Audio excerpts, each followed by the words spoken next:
जय माता दी, जय माँ कामाख्या, जय श्री महाकाल महाराज। देव राधा ट्रस्ट सत्यवाणी चैनल से आप ज्योतिष और अपने पाप कर्मों के ऊपर रहस्यमय ज्ञान प्राप्त करेंगे। जैसा कि आप सभी जानते हैं, देव राधा ट्रस्ट के द्वारा अधिकांशतः आपको रहस्यमय ज्ञान ही दिया जाता है। इसी कड़ी में आज हम आपको एक ऐसा ज्ञान देने जा रहे हैं जिससे मनुष्य का जीवन परिवर्तन हो सकता है। जिस भी मनुष्य की पत्रिका में मीन लग्न की पत्रिका हो, मीन लग्न का मतलब होता है ये लगन जहाँ लिखा रहता है वहाँ पर 12 नंबर लिखा हुआ होता है, उसे मीन लग्न बोलते हैं। तो अपनी अपनी पत्रिका उठा के देख लो कि कहीं मीन लग्न की पत्रिका तो नहीं है, और यदि मीन लग्न की पत्रिका है तो उसमें देखो बुध जो है अष्टम भाव में तो नहीं बैठा है। अब अष्टम भाव का मतलब हो गया जहाँ पर 12 नंबर लिखा है उससे आप उल्टे हाथ तरफ 8वें नंबर का जो खाना होता है जहाँ पर 7 नंबर लिखा हुआ है वहाँ पर बुध लिखा होगा, तो उसे कहा जाता है मीन लग्न में बुध अष्टम भाव में बैठना। सबसे पहले तो ये चेक करें कि मीन लग्न की पत्रिका हो और उसमें बुध अष्टम भाव में बैठा हुआ हो, यानी कि 12 नंबर लिखा हो, वहाँ पे लगन शब्द लिखा होगा, उससे 8वें नंबर का जो खाना होता है वहाँ पर 7 नंबर लिखा होगा, उसमें बुध लिखा होगा, उसे अष्टम भाव कहा जाता है। तो मीन लग्न की पत्रिका में जो बुध जो है वह सप्तमेश व सुखेश हो जाता है। एक प्रकार से यह मार्केश ग्रह और पापी ग्रह के रूप में यहाँ पे काम करता है। तो जिस भी मनुष्य का इस प्रकार की स्थिति हो कुंडली में, वो हमसे संपर्क कर सकता है। उसके पिछले जन्म के जो पाप कर्म हैं उन पाप कर्मों का प्रायश्चित कर्म करवा करके उसको 50% सुख दिलाया जा सकता है। अन्यथा ऐसे मनुष्य के जीवन में भयंकर कष्ट की प्राप्ति होने की संभावना है, और बुध की इस स्थिति में देरी से विवाह होने के योग होते हैं और उस ऐसे मनुष्य को सुख नहीं मिलता है। और साथ ही साथ में बुध जो है चौथे भाव से 5वें एवं सप्तम भाव से दूसरे स्थान पर है, तो ऐसे मनुष्य का विवाह देरी से होता है। भौतिक सुख की प्राप्ति में कुछ न कुछ न्यूनता यानी कमी बनी रहती है।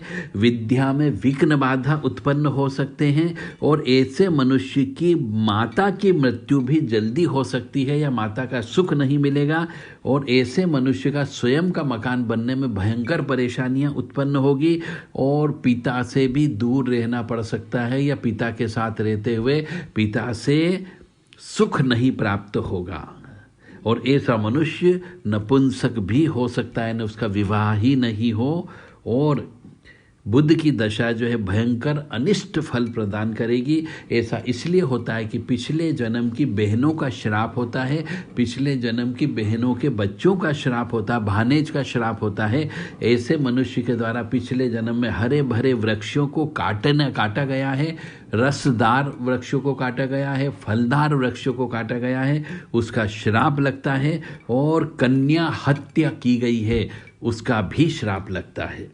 इसीलिए ऐसे मनुष्य का न तो मकान बनता है, न माँ का सुख मिलता है, न पिता का सुख मिलता है, न पत्नी का सुख मिलता है, और ऐसे मनुष्य जो है कई बार नपुंसक हो जाता है, यानी विवाह ही नहीं होता है।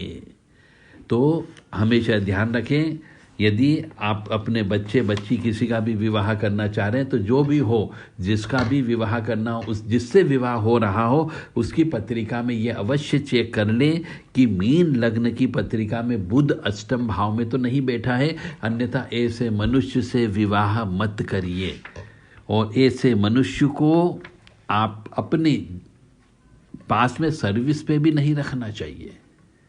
जो सक्सेस मनुष्य होते हैं वह ऐसे मनुष्यों की जो अपने यहाँ कर्मचारी काम करते हैं उनकी भी जन्म पत्रिका चेक करते हैं और ऐसे मनुष्यों को ही सर्विस पे रखते हैं जिसका भाग्य अच्छा होता है, क्योंकि उन कर्मचारी के भाग्य से भी मालिक का भाग्य जुड़ा हुआ होता है। तो ये मनुष्य भयंकर पापी मनुष्य कहलाता है जिसका मीन लग्न की पत्रिका में बुध अष्टम भाव में होता है।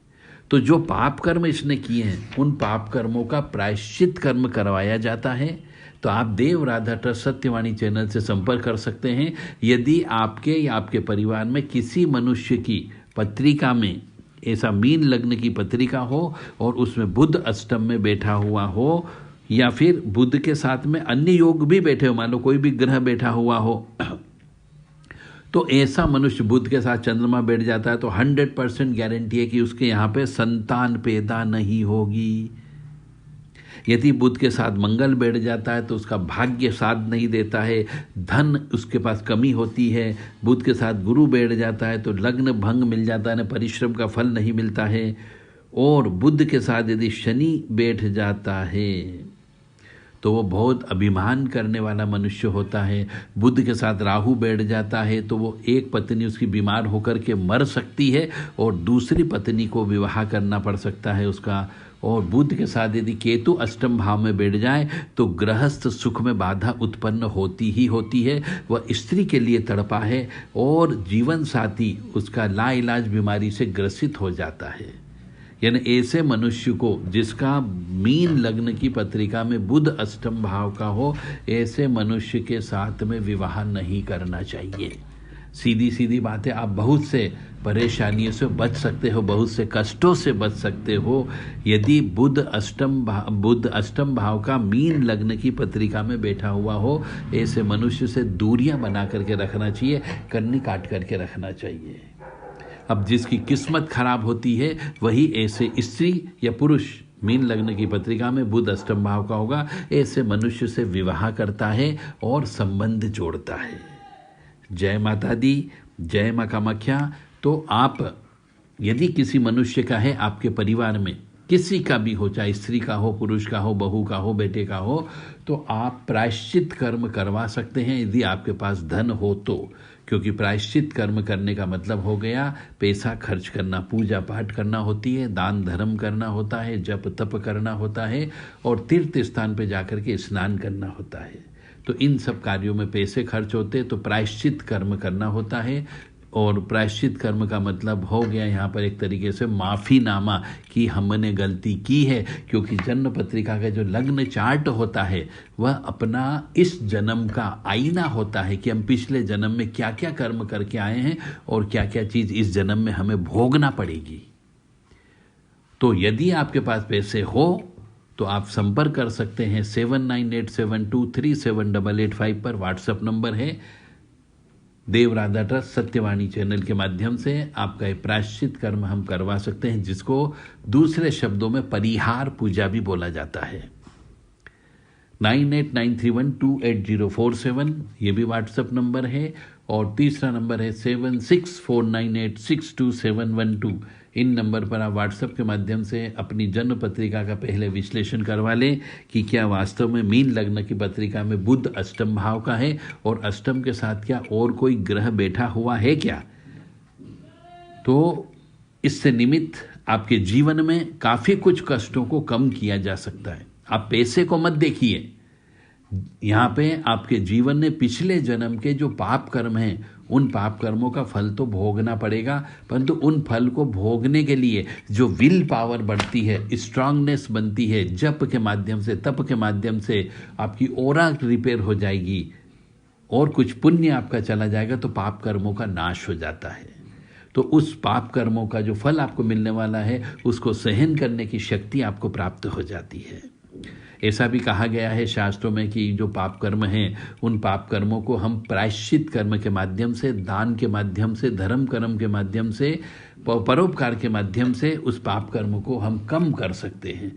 पाप कर्मों के कष्ट को कम किया जा सकता है। भगवान ने आपको सद्बुद्धि दी है, ज्ञान दिया है, दिल दिया है, दिमाग दिया है, पागल नहीं बनाया। चारों हाथ पैर आपके बहुत अच्छे हैं और बुद्धि भी दी है कि आप सोच समझ सकें और यदि आप ये चाहते हैं कि जीवन में, उस व्यक्ति के जीवन में और उस व्यक्ति से जुड़े हुए मनुष्यों के जीवन में भी कष्ट की प्राप्ति कम हो, तो आप प्रायश्चित कर्म अवश्य करवा सकते हैं। प्रायश्चित कर्म क्या होंगे वह हम आपको संपर्क करने पर ही आपको बताया जा सकता है। जय माता दी, जय माँ कामाख्या, जय श्री महाकाल महाराज। माँ भगवती जगत जननी आपको सुखी रखे, स्वस्थ रखे, प्रसन्न रखे, यश दे, कीर्ति दे और मान सम्मान दे। मैंने अपना धर्म निभा दिया है। अब आपकी जिम्मेदारी है कि आप अपने परिवार के सदस्यों को सुखी देखना चाहते हो या दुखी देखना चाहते हो, यह आपके ऊपर स्वविवेक पर निर्भर करता है।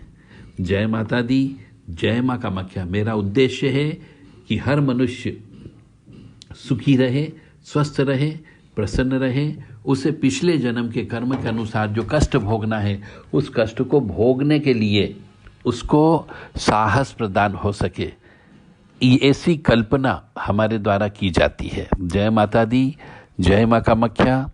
कामाख्ये वरदे देवी नीलपर्तवासिनी त्वं देवी जगत माता योनि मुद्रे नमस्तुते। कामाख्ये काम संपन्ने कामेश्वरी हर प्रिये कामनाम देहि में नित्यम कामेश्वरी नमस्तुते।